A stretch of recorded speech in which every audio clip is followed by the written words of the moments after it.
Welcome to Future Pulse, a podcast series brought to you by IPI, your innovation partner for impact. Together, we will explore how ideas, creativity, and collaboration drive impactful innovation. Welcome to this episode of Future Pulse, Design Thinking and Innovation. I'm Yvonne Chan, and I'm joined by Mark Wee, Executive Director at Design Singapore Council, and Welby Eltador, the Group Chief Creative Officer at City Neon Holdings. Welcome, Mark and Welby. In this episode, we want to outline the definition of design thinking for the audience today. How do design thinking ideas come to fruition? What is the value and benefits of good design for companies? And we'll also be taking a look at the key elements that are necessary for a design thinking process to take off. So I have a quote for the both of you here. Design, at its essence, is the process of imagining and planning for the very act of creation, the creation of objects, systems, and solutions, quote unquote. So Mark, what is the value of good design, and how has the ethos of design thinking changed over the years? Well, thanks for having me. I think people have been hearing the word design thinking probably at least in the last decade or so. But the way I see it is quite simply human-centered design, or at least a human-centered approach towards business and how you think about your customers first, and ultimately whatever you're creating should really kind of engage with them. And that's really, for me, that's the heart of design thinking, right? Thinking of who you're serving and ultimately how you're going to show up for them in a way that's meaningful, rather than just thinking without talking to them, or just thinking for what would just make you money, or what interesting technology you want to push. And that's really the heart of what design thinking in the corporate world is growing and understanding to be. Obviously, how that shows up eloquently across in an organization requires a lot of, kind of design and instituted processes and KPIs, all that. But that's really the base of it. Yeah. So the base of it is really putting thought into thinking about who you're truly creating and designing for. Welby, do you agree? Can you tell me more about your previous role at Cirque, how that inspires and influences your current role too? Yeah, I fully support what Mark described, when it comes to design thinking. In a way, working from the angle of entertainment, you're always looking at ways to surprise and delight your audience. And in a way, it's really about generosity. How do you understand where your audience is? And how do you go above and beyond so you can surprise them and delight them? Really, really agree with this notion of creating by understanding who you are serving. And it's pretty much applicable to any kind of, businesses or enterprise, to understanding your customers, the ones that you serve, and try to surprise them and delight them in different ways. That is so interesting. It's really human-centered innovation. Human-centered innovation. I like that you also brought in the facet of generosity, or how generous you are in wanting to delight and surprise the end user. So how do enterprises then use design thinking at different stages of their innovation journey, Mark? So one obviously would be in what you call your user research. It means as you're starting to kind of figure out what you want to put out to the market, what kind of product or service and experience you want, go and study whom you're going to serve. What that means, right? Observe, talk to them. Don't just give surveys. Really try to kind of have a conversation. Ask them why. Ask them how they feel about, what's important. And really you're trying to find the sweet spot in which you could meet them at their needs. And different people have different needs according to, and really understand the people you're trying to serve. So within the field of design thinking, you hear of personas. Basically, it's about understanding who your users are through their personality or their inclinations, as opposed to typically how people dice up in terms of demographic, income bracket, age groups, male, female, but really about as they are as people, right? what kind of is someone extremely an anxious person, or someone who really it's always very busy and short of time. Really thinking along those kind of situations, human situations and human inclinations. Yeah. It's a very human-centered design approach. Is it about doing away with the surveys? Enough of the surveys, having a proper conversation about what's important? Well, I think right now you probably need a bit of all, right? So you would hear, this is very common within sort of innovation teams, right? This service design or human-centered innovation teams across companies. Often they'll say we want to get into deep dive interviews, right?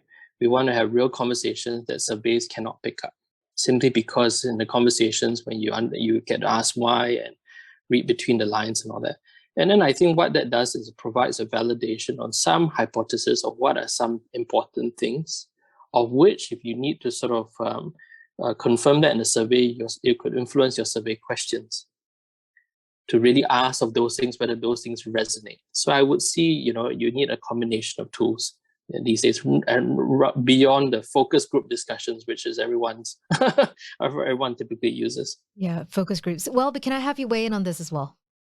No, I think it's, in addition is that it provides you with insights. So when you go deeper into conversations with the people that you want to serve, sometimes you discover in small little details ways to surprise them and continue to delight them. Sometimes I take the example of, you want to plan a surprise for your loved one. It's their birthday is coming. So, you might be asking questions. You might be wondering, well, what are the interests? Or maybe certain things because they've revealed those to you. In a way, it's a good metaphor for what you're trying to do when you're designing. You're using design thinking. And I would say the connection to that is design doing to create that offer that will be memorable and relevant to that person. Moving the design thinking to the design doing aspect. But what are some of the challenges in driving effective design thinking in corporations here? Mark, you earlier alluded to it being somewhat instituted. Yeah, I think one, it's first, as a culture of an organization, how do we build that into process? Means how do we be always very deliberate in really trying to understand your users and being able to allot time and of course sometimes resources to understand them first before you sort of just jump in and start the solution and figure out, let's just drive this out in the market. So I think instituting that in the product cycles require time and resource. That's important. The other one is also, I think, equipping people the tools to be able to do that. And that's really with training to be able to know how to engage, because to really get insights. I mean, I know actually a professional design researcher. I mean, he's a friend of mine. He used to be an engineer. And I said, what do you do for a job? He says, they send me all around the world. I go and figure out markets. And I'm like, what does that mean? He says, last month, I mean, this is before COVID, right? He said, I went to Vietnam and I was trying to study how they were dealing with our purchasing platform. So I literally went to a small village and I sat next to the guy who, a convenience shop guy. And I found he was finding it so hard to use the app. And I'm like, really? And so he's a trainer, right? So he's kind of like studies these things. But I think just on a very basic level, to try to understand, how do I understand my users? How do I facilitate conversations where people really kind of open up? How do I know when to identify opportunities for design? Those things are skills. Yeah. Some really important questions to think about and raise. Welby, your thoughts on this too, please. The challenges in driving design thinking in all corporations. It's sometimes just about trusting that process.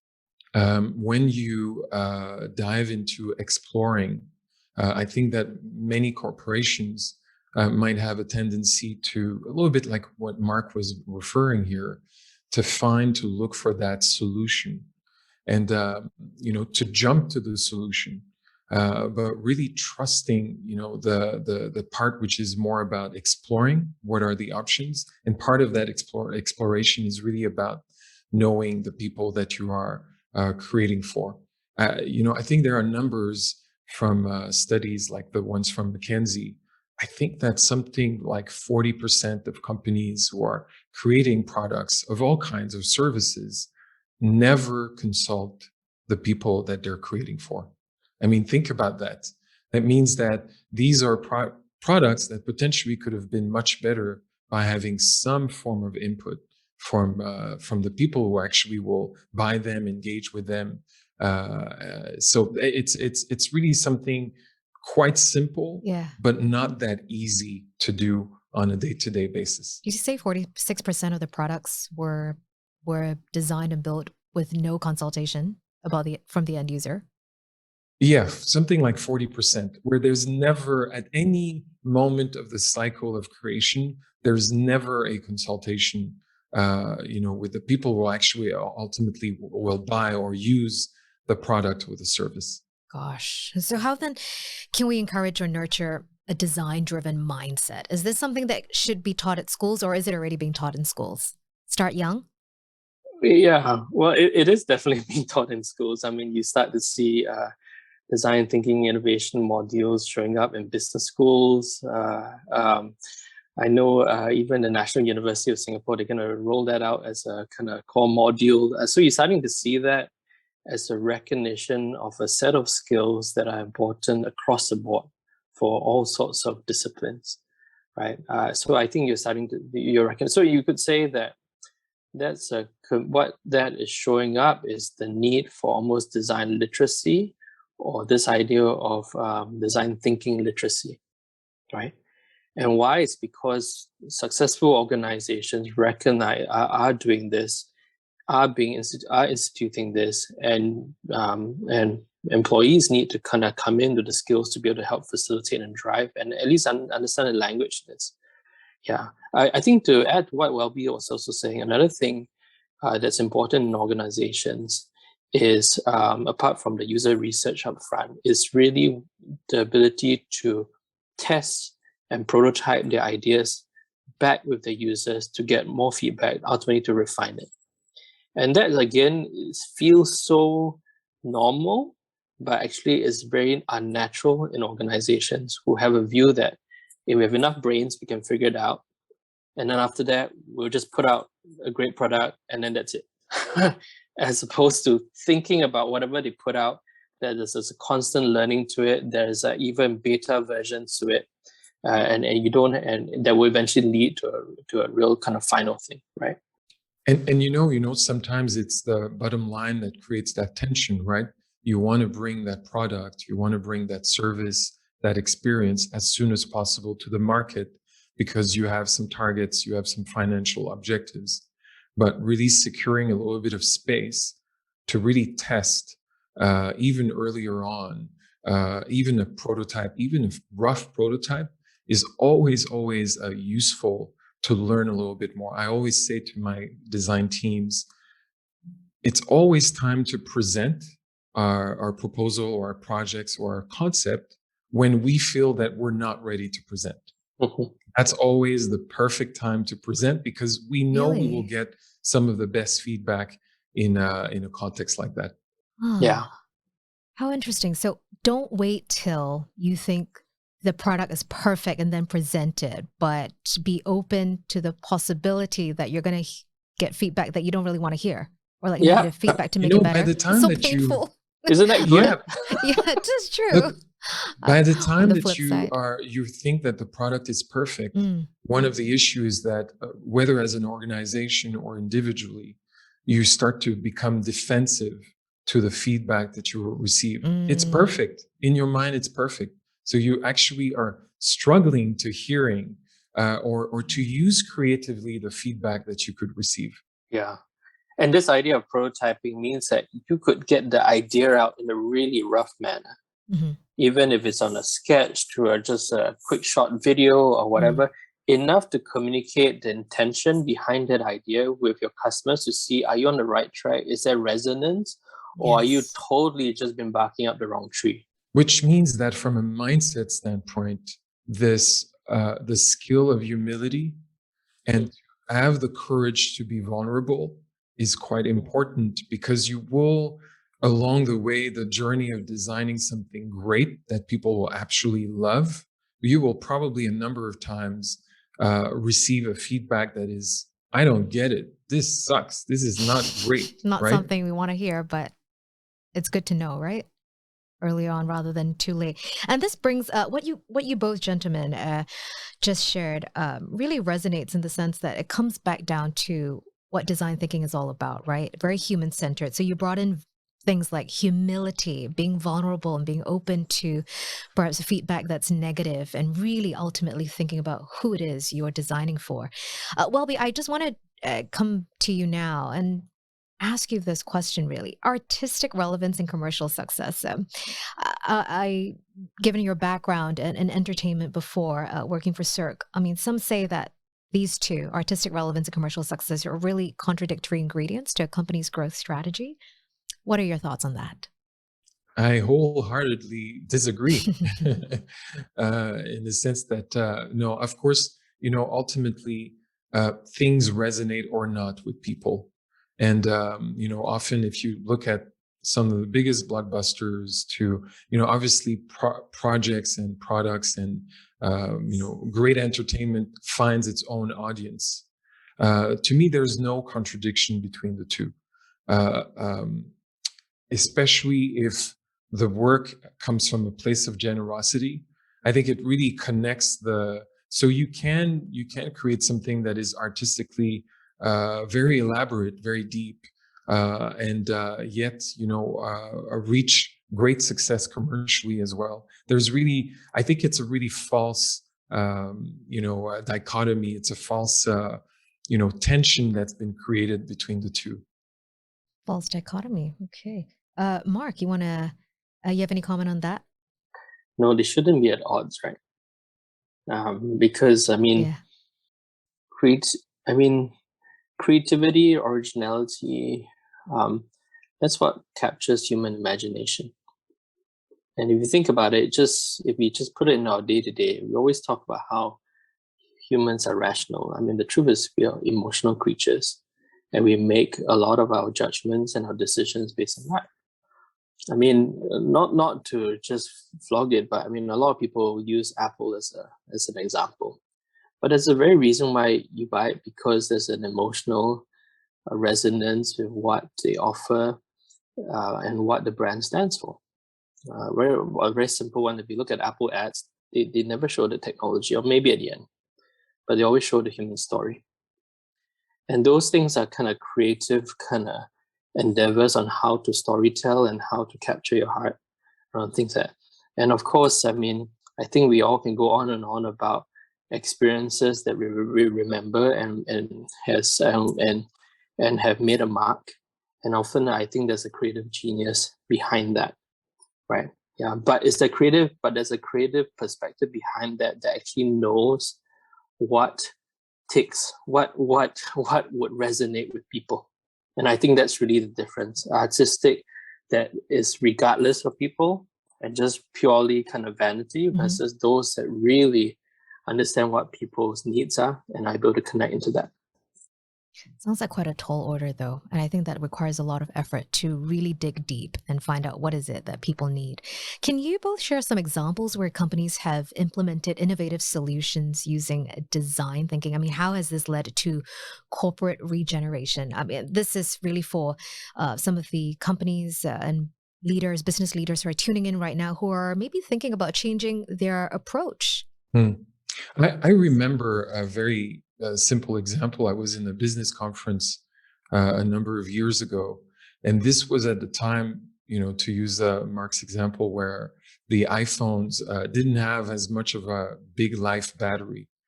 And I remember that around maybe 3:00, there's this group of ambassadors that swarmed the entire floor of the conference, and they had those batteries.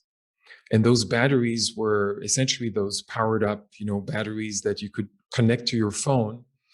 And suddenly, this was really just an intervention about giving, a little bit more live battery to people's phone, but there was so much in terms of the design thinking behind it, because really it was about thinking, you know what, around 3-4 o'clock, people will have spent a lot of time discussing, and it's possible that a lot of those phones will be close to no batteries. So let's have a moment of an intervention where we will actually boost the literally the phones of the guests. But what happened is that it actually boosts the energy in the room. People were, like that energy literally that was coming out of nowhere became this sort of a great moment, experiential moments beyond, something very practical, which is charging your phone. And it had nothing to do, the extra energy had nothing to do with the extra battery power, right? But that's a wonderful story, an anecdote to share. Thank you for that, Welby. Mark, corporate regeneration. Yeah, I was trying to think of also examples that I guess people are familiar with in their everyday life. So I mean, 3 come to mind, but one was if you're a DBS customer, you can actually check the balance of your account through just a single at the front page of the app through just pressing on an item. I think before that, before iteration, you literally would swipe it, and it didn't require you to kind of like spend at least the extra maybe 2-3 steps to kind of get into your account. And that really came from really insight that people just want to know how much money they have in their account at their convenience, right?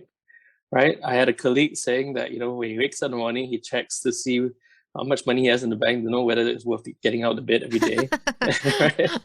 But just really, if you think about it, that's a human kind of thing, right? That this thing, I just want to be able to look at it. I don't want to go through all the security and this and that just to get to the information. And that really came from inside. Another one is I'm fond of is I know the NTUC group has been doing some great work with their formats. I accompanied my parents to the new big store at Parkway Parade, and I know that the team that was doing the format behind it. And what I found really kind of wonderful was my dad and mom. There's a section there where there's an Indian spice man whom you can go and then tell them about the one at Parkway Parade? Yes, I've been there. Right? Isn't that Yes. great? And you tell them what you want to cook, and he'll make the spices for On the you, spot? and he give it on the spot. And my mom said they used to have it in the wet market, and they brought it into a kind of more comfortable kind of like supermarket AC environment. AC Aircon. environment, right? Right. And for me, there was a connection to how my parents have shopped, the connection to now us still having access to this service where someone with a wealth of knowledge can really still help us in being able to create good meals at home, right? So I think that also came from understanding users and what their needs were. And then the last one was just a small one. I think if you are a fan of the wildlife reserves or the zoo, I know that the team, and I know that one of their big design challenges now is how do you engage people to come to the zoo or to interact with the zoo without being able to come to the zoo physically.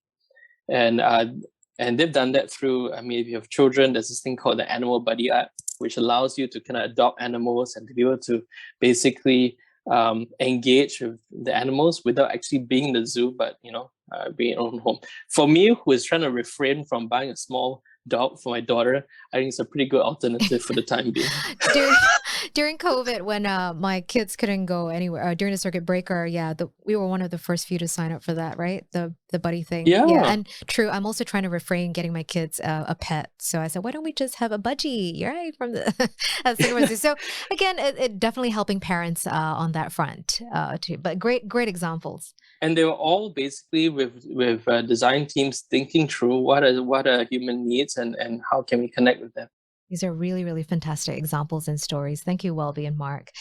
But now, the essence of today's conversation. Tell us, what key elements then are needed in order for a design thinking process to really take off in a company? Welby. There's unfortunately not one thing, but as any journey, you start with one step.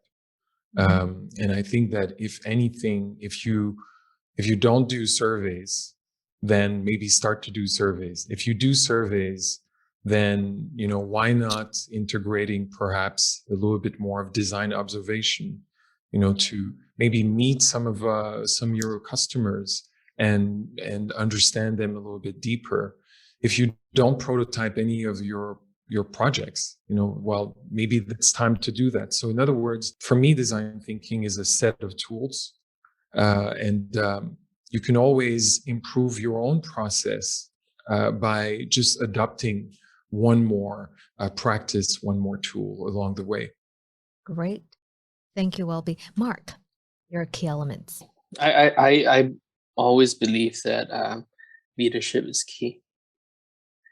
Because it's not just leaders who don't just think, oh, I have my team, they're in the corner, let them do their stuff. But really what you're trying to drive is a much sort of larger cultural change around orientating your company to really to really be almost obsessed with who your customers are, understand what they're thinking, and how do you constantly choose to serve them. And if we start to think about that in the context of a large organization, that requires reorganization sometimes, that requires sometimes re-looking into KPIs that drive behavior, that looks into resourcing. But these things are critical. And you see the best examples when leadership is aligned with their chief creative officer or the chief design officer. And I think that's what's clearly showing up in institutions like GBS and you see here in Changi Airport. I mean, a number of these sort of successful organizations is because of leadership, right? So I think that's really key. Absolutely. And maybe I would add one thing, and it's just, I think, to start small, to maybe find one project where, some of those good practices can really shine and influence, inspire the rest of the organization to move into a broader, direction of design thinking. That one project, right? That North Star. Gentlemen, if you still had to convince a business leader that good design leads to good business, what would you say to them today? Mark?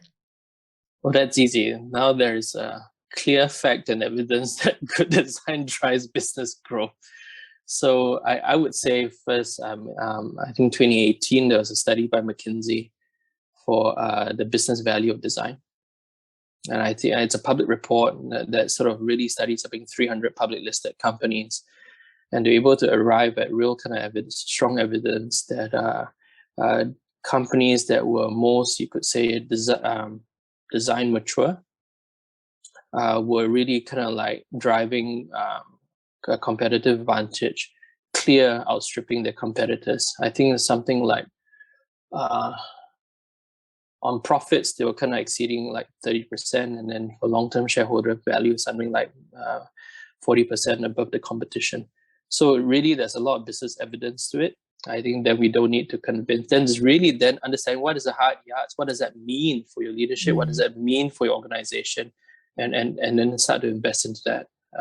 And there's a free survey that you can take that assesses, and we Design Singapore, we form a partnership with them to work on how to help companies take through that. And we have a number of so we are here to talk to business leaders, and we are here to also sort of just share stories of even the folks like Welby and the great work they're doing at City on how they're driving value through design. Super. So if you're a business leader still needing some convincing, go talk to Mark Wee, and Welby Altador will be here too to answer your questions. Welby, of course, before we go, I want to know too, what will you say to them? I think I would quote Scott Galloway in his book, Post-Corona. There's something really interesting about the fact that maybe right now we're leaving the brand age and we're entering into the product age. And the big difference is that in the brand age, the marketing enough could really, you could thrive. You could have great marketing and essentially thrive, even if your product was not so great.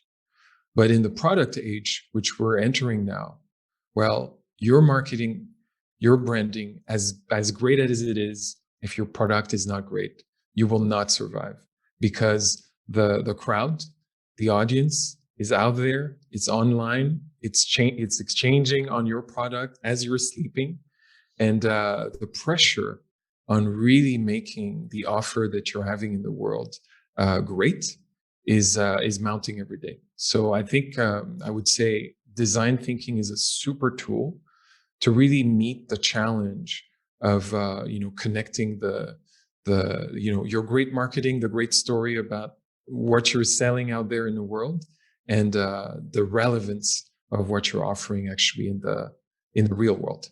Yeah, absolutely. I think the pressure for a great and magnificent product is definitely mounting, especially as your audience now, your users are a lot more discerning with so much more information out there for them to review, compare, and to give feedback.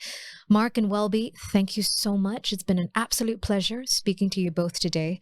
I think this conversation has left us with a lot to think about. The benefits and value of good design, that's apparent, but the key elements of leadership, a concerted effort for capacity building, and the ultimate goal of who you are designing for has to be crystal clear before embarking on this journey of design thinking. And of course, making sure too that you secure a space to test out a rough prototype to see if whatever you're designing, that product actually resonates for your end user. So thank you so much, gentlemen. Thank you. Can I do a quick plug? I know we'll be releasing a study on design-led cultures in the coming months, where, hopefully we've boiled it down to 20 principles on what makes a great design-led culture. Hey, I'll be looking out for that. Yeah, 20 principles, huh? And Mark, I'll take it personally if you don't send me a copy, okay? It's on your way. It's on the way. Thanks, guys. This was a great conversation. Thank you. Thank you so much. Thanks. Bye. I'm Yvonne Chan, and thank you for joining us. We'll see you next time for another exciting and insightful episode.